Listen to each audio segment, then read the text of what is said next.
दोस्तों आज की फिल्म एक साइंस फिक्शन मूवी है जो कि 2014 में रिलीज हुई थी और इसे डायरेक्ट किया था एलेक्स गार्लैंड ने।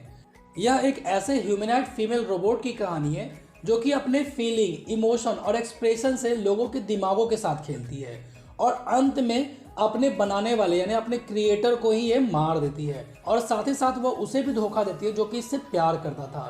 तो चलिए मैं यहाँ पर बता देता हूँ आपको कि आज की मूवी का नाम एक्स मकीना है और IMDb ने इसको रेटिंग दिया है 7.7 आउट ऑफ 10 की।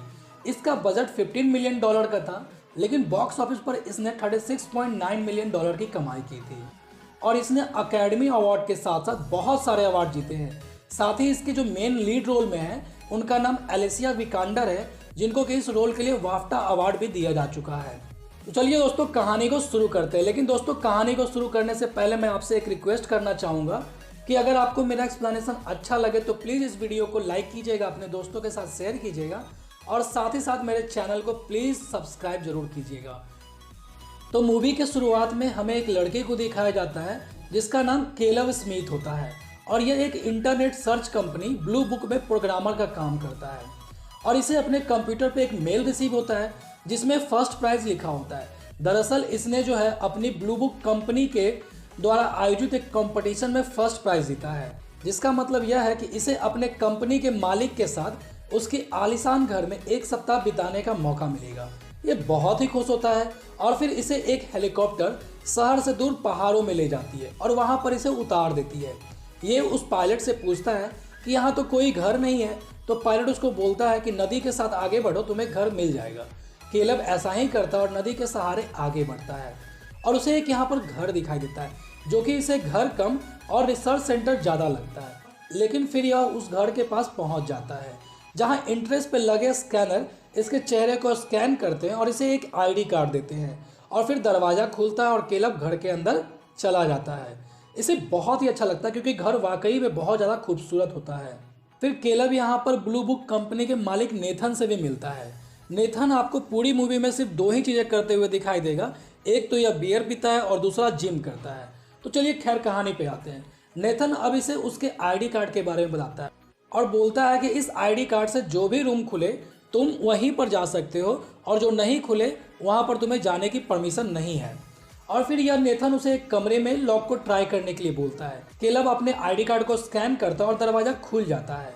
फिर नेथन यहाँ इस कमरे में आता है और इसको बताता है कि यह कोई घर नहीं है बल्कि एक रिसर्च सेंटर है और मैं यहाँ पर जो भी रिसर्च कर रहा हूँ वह मैं तुम्हें बताना चाहता हूँ, लेकिन तुम्हें इससे पहले एक एग्रीमेंट पे साइन करना होगा।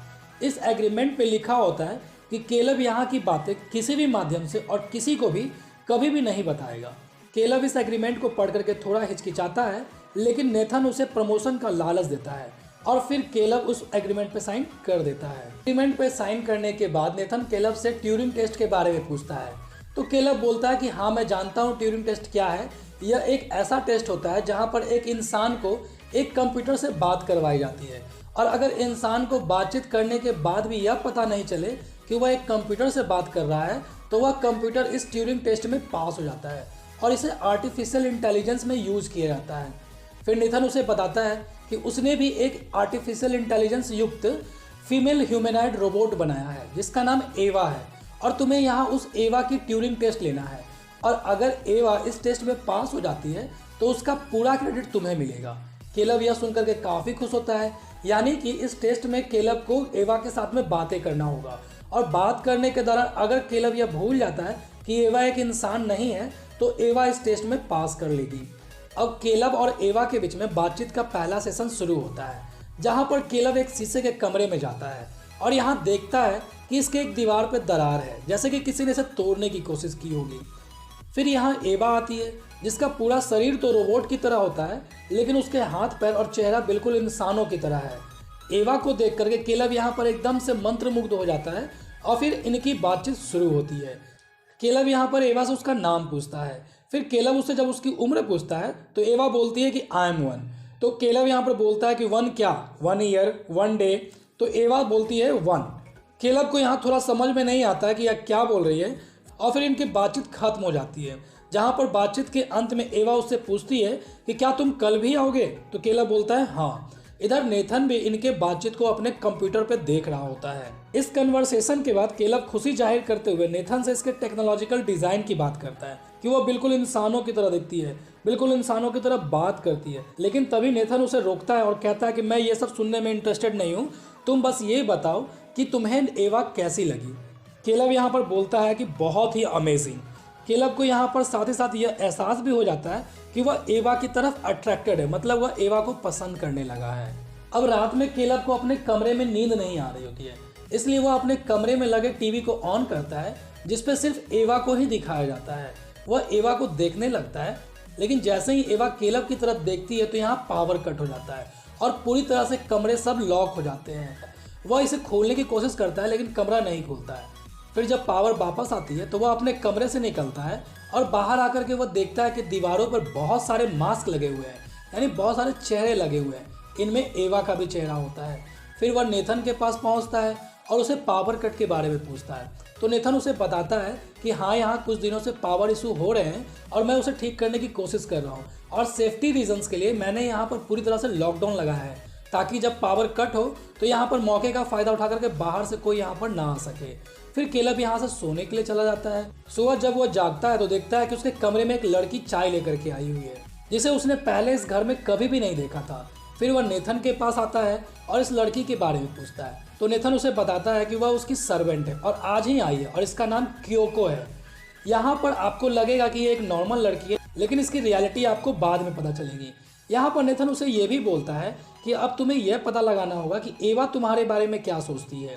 फिर केलब और एवा के बातचीत का दूसरा सेशन स्टार्ट होता है और एवा यहाँ केलब को अपनी एक ड्राइंग दिखाती है जिसे उसने खुद बनाया होता है। केलब को यहाँ पर कुछ भी समझ में नहीं आता है क्योंकि एवा ने जो है रैंडमली इस ड्राइंग को बनाया होता है। इसलिए केलब उससे बोलता है कि तुम्हें कुछ स्पेसिफिक बनाना होगा, जैसे कि किसी इंसान का ड्राइंग बनाओ। एवा उससे पूछती है कि क्या तुम मुझसे दोस्ती करना चाहते हो, तो केलब बोलता है हाँ। फिर एवा यहाँ पर बहुत ही चालाकी के साथ केलब के बारे में जानने की कोशिश करती है।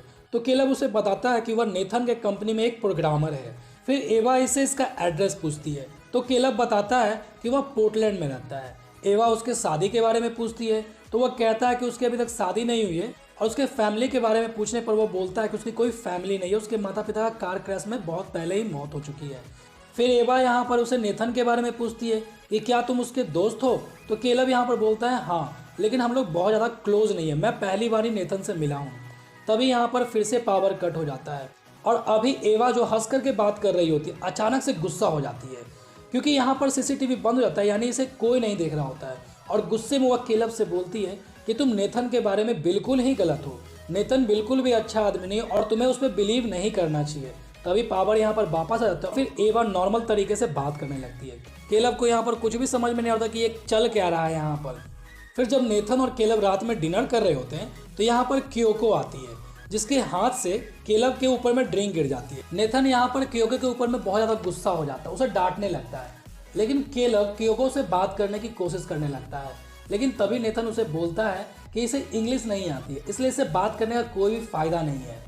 यहाँ पर नेथन उसे पावर कट के दौरान हुए बातचीत के बारे में पूछता है, जो कि एवा और केलब के बीच में हुई थी, क्योंकि उस समय सारे सीसीटीवी बंद होते हैं और कैमरा ऑफ होता है, इसलिए इसे कुछ भी नहीं पता कि इनके बीच में क्या बातचीत हुई है। लेकिन केलब यहाँ पर बोलता है कि हमारी कुछ भी बात नहीं हुई थी। बाहर हमें क्योको को दिखाया जाता है जो कि उदास बैठी होती है।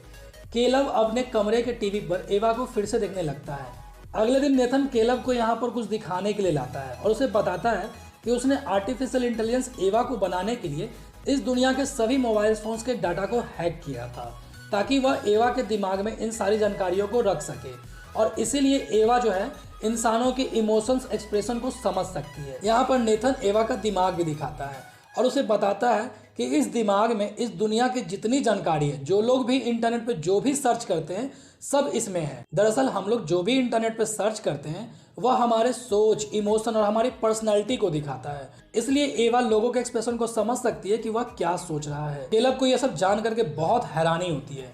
फिर अगले सेशन में एवा फिर से केलब को एक ड्राइंग दिखाती है और केलब बोलता है ये अच्छा है। फिर केलब एवा से पूछता है कि अगर उसे यहाँ से बाहर जाना हो तो वह कहाँ जाएगी। एवा उसे बोलती है कि उसे कोई आइडिया नहीं है, लेकिन अगर जाना हो तो वह लोगों के भीड़ में जाना चाहिए। फिर एवा उसे बोलती है कि मैं कुछ दिखाना चाहती हूँ, और वह फिर एक कमरे में जाती है और वहाँ पर कपड़े और विग पहन करके वापस केलब के पास आती है। वह एक बिल्कुल बहुत ही खूबसूरत लड़की की तरह लग रही होती है, जिसे केलब देख करके एकदम आश्चर्यचकित हो जाता है। फिर एवा केलब से पूछती है कि क्या तुम मुझे पसंद करते हो और मेरे बारे में ही तुम सारी रात सोचते रहते हो। केलब पूरी तरह से शांत होता है और इस सवाल का वो कोई भी जवाब नहीं देता है। यहाँ केलब को भी एहसास हो जाता है कि वह धीरे धीरे एवा की तरफ और करीब होते चला जा रहा है। अगले दिन केलब नेथन से पूछता है कि क्या तुमने एवा को सिर्फ इसलिए लड़की बनाया है कि ताकि वह मेरे साथ फ्लर्ट कर सके। नेथन उसे बोलता है कि नहीं, ऐसा नहीं है, मैंने एवा को बिल्कुल एक इंसानों की तरह बनाया है और चूंकि वह यहाँ पर हमेशा से एक कमरे में ही रही है और तुम पहले इंसान हो मेरे बाद में जिसको उसने देखा है, इसलिए वह तुम्हारे तरफ अट्रैक्टेड है। इसमें कुछ भी आर्टिफिशियल नहीं है, कुछ भी नकली नहीं है। लेकिन केलब नेथन के जवाब से खुश नहीं होता और वो सवाल को दोहराता है। इससे नेथन चिढ़ जाता है और उसे एक कमरे में लाता है और यहाँ पर जैक्सन पोलक नाम के एक पेंटर की पेंटिंग दिखाता है और वह कहता है कि यह एक ऑटोमेटिक आर्ट है, जिसमें पेंटर अपने दिमाग को बिल्कुल खाली छोड़ करके आंखें बंद करके ब्रश से इस कागज़ पे कुछ बनाया और फिर यह पेंटिंग बन गई। और मैंने भी एवा को बिल्कुल इसी तरह से बनाया है। कहने का मतलब ये है कि नेथन यहाँ पर बताना चाह रहा है कि जो एवा केलब की तरफ अट्रैक्ट हो रही है वह नकली नहीं है, बल्कि वह नेचुरल है।